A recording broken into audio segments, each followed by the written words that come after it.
Halo semuanya dan selamat datang kembali di mata kuliah pengantar bisnis. Hari ini kita sudah sampai di episode 10 dan kita akan membahas salah satu topik paling krusial, paling fundamental yang menentukan hidup matinya sebuah perusahaan, yaitu manajemen keuangan. Mungkin kamu pernah dengar cerita tentang bisnis yang kelihatannya untung besar di atas kertas, tapi tiba-tiba bangkrut. Nah, itu seringkali terjadi karena manajemen keuangannya berantakan. Jadi, episode ini benar-benar menjadi fondasi untuk memahami bagaimana sebuah bisnis bisa bertahan, tumbuh, dan sukses dalam jangka panjang. Jadi, apa sebenarnya manajemen keuangan itu? Sederhananya, manajemen keuangan adalah seni dan ilmu tentang bagaimana perusahaan merencanakan, mengelola, dan mengendalikan semua sumber daya keuangannya, agar tujuan bisnis bisa tercapai. Kalau mau lebih gampang lagi, ini adalah tentang 3 hal utama. Bagaimana perusahaan mendapatkan uang, bagaimana perusahaan menggunakan uang itu, dan bagaimana perusahaan menjaga agar uang tersebut tetap sehat dan produktif. Untuk memahami semua itu, kita harus mulai dari dasarnya, yaitu laporan keuangan. Semua bisnis, mau itu warung kopi kecil di pinggir jalan, sampai perusahaan raksasa multinasional, wajib punya dan paham 3 laporan keuangan utama. Ini seperti rapor kesehatan sebuah bisnis. Yang pertama adalah neraca atau balance sheet. Anggap saja neraca ini seperti foto kondisi keuangan perusahaan pada satu titik waktu tertentu. Misalnya, per tanggal 31 Desember. Isinya ada 3 komponen utama. Aset, yaitu semua yang dimiliki perusahaan seperti kas, gedung, atau mesin. Lalu ada liabilitas, yaitu semua utang atau kewajiban yang harus dibayar perusahaan. Dan yang ketiga adalah ekuitas, yaitu modal yang disetor oleh pemilik. Ada satu rumus sakti di sini yang harus kamu ingat. Aset sama dengan liabilitas ditambah ekuitas. Jadi, kalau sebuah perusahaan punya total aset senilai 2 miliar rupiah dan total utangnya 1,2 miliar, maka kita tahu ekuitas atau modal pemiliknya adalah 800 juta rupiah. Neraca ini memberi kita gambaran utuh tentang kekayaan bersih perusahaan. Laporan kedua adalah laporan laba rugi atau income statement. Kalau neraca tadi adalah foto, maka laporan laba rugi ini seperti film pendek yang menunjukkan kinerja perusahaan selama satu periode, misalnya 1 bulan atau 1 tahun. Laporan ini menjawab pertanyaan sederhana. Perusahaan ini untung atau rugi? Isinya hanya 2 komponen utama. Pendapatan, yaitu semua uang yang masuk dari hasil penjualan, dan beban, yaitu semua biaya yang dikeluarkan untuk menghasilkan pendapatan itu. Rumusnya juga simpel. Laba bersih sama dengan total pendapatan dikurangi total beban. Misalnya, pendapatan sebuah toko bulan ini 100 juta, dan total biayanya 70 juta.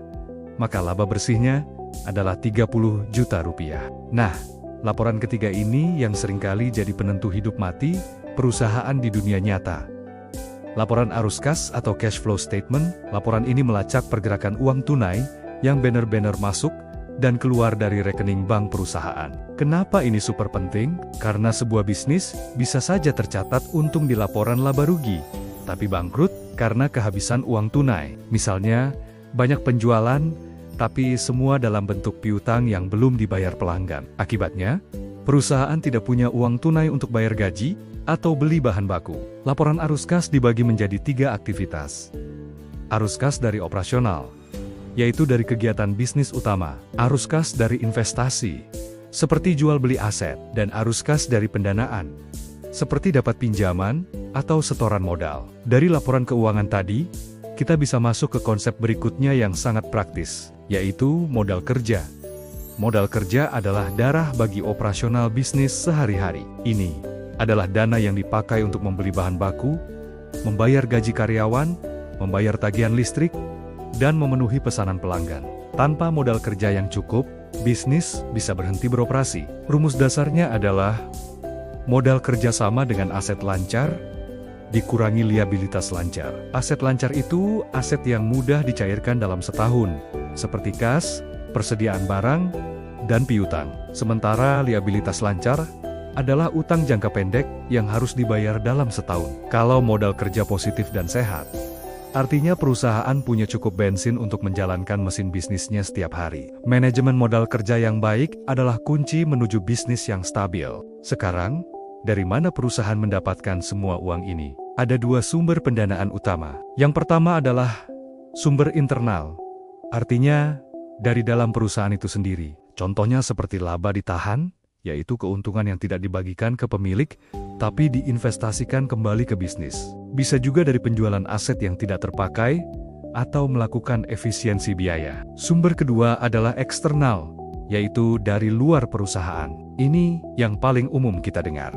Misalnya, pinjaman dari bank, mendapatkan suntikan dana dari investor seperti angel investor atau venture capital, menerbitkan obligasi atau surat utang, atau menjual saham ke publik melalui pasar modal. Bahkan, ada juga crowdfunding. Tapi, setiap sumber dana ini punya konsekuensi. Pinjaman bank berarti ada kewajiban membayar bunga. Menerima dana dari investor, berarti kita harus berbagi kepemilikan. Menjual saham ke publik, berarti perusahaan harus lebih transparan. Tugas seorang manajer keuangan adalah memilih kombinasi sumber pendanaan yang paling aman, efisien, dan menguntungkan bagi perusahaan. Selanjutnya, mari kita bahas alat analisis yang sangat berguna untuk perencanaan, yaitu break-even point atau BP. BPP adalah titik di mana total pendapatan perusahaan sama persis dengan total biayanya. Di titik ini, perusahaan tidak untung, tapi juga tidak rugi. Istilahnya, balik modal. Mengetahui BP sangat penting untuk menentukan target penjualan. Rumus dasarnya adalah BEP sama dengan total biaya tetap dibagi dengan harga jual per unit, dikurangi biaya variabel per unit. Mari kita pakai contoh kedai kopi. Misalnya, biaya tetap sewa dan gaji per bulan adalah 12 juta rupiah. Harga jual satu cangkir kopi 20.000, dan biaya variabel untuk membuatnya seperti bubuk kopi dan gelasnya adalah 8.000. Artinya, margin kontribusinya 12.000 per cangkir. Maka, BEP-nya adalah 12 juta dibagi 12.000. Hasilnya ke 1.000. Artinya, kedai kopi itu harus menjual minimal 1.000 cangkir kopi dalam sebulan hanya untuk menutupi semua biayanya. Penjualan ke 1.001 barulah mulai menghasilkan keuntungan. Dengan BEP, perusahaan bisa menetapkan target penjualan yang realistis dan strategi harga yang tepat. Terakhir, dalam dunia keuangan, ada satu prinsip yang tidak bisa dihindari. High risk, high return. Semakin tinggi risiko yang diambil, semakin tinggi pula potensi keuntungan yang bisa didapat.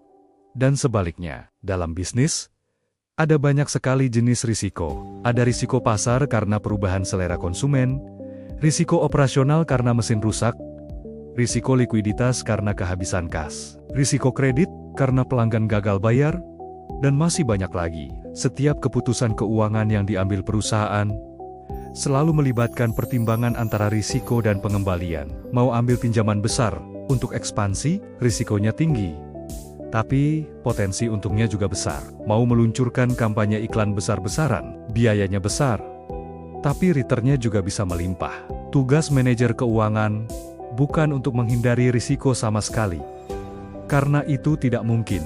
Tugasnya adalah mengelola risiko tersebut, menyeimbangkannya dengan potensi pengembalian, dan mengambil keputusan yang paling bijak berdasarkan data dan analisis, bukan sekadar intuisi atau perasaan. Jadi, sebagai kesimpulan, manajemen keuangan adalah denyut nadi sebuah perusahaan. Dengan memahami 3 laporan keuangan utama, mengelola modal kerja dengan baik, memilih sumber pendanaan yang tepat, menghitung break-even point untuk target, serta menyeimbangkan risiko dan pengembalian, sebuah bisnis tidak hanya bisa bertahan, tapi juga bisa tumbuh dan berkembang secara berkelanjutan. Kemampuan membuat keputusan keuangan yang cerdas inilah yang membedakan bisnis yang sukses dan yang gagal.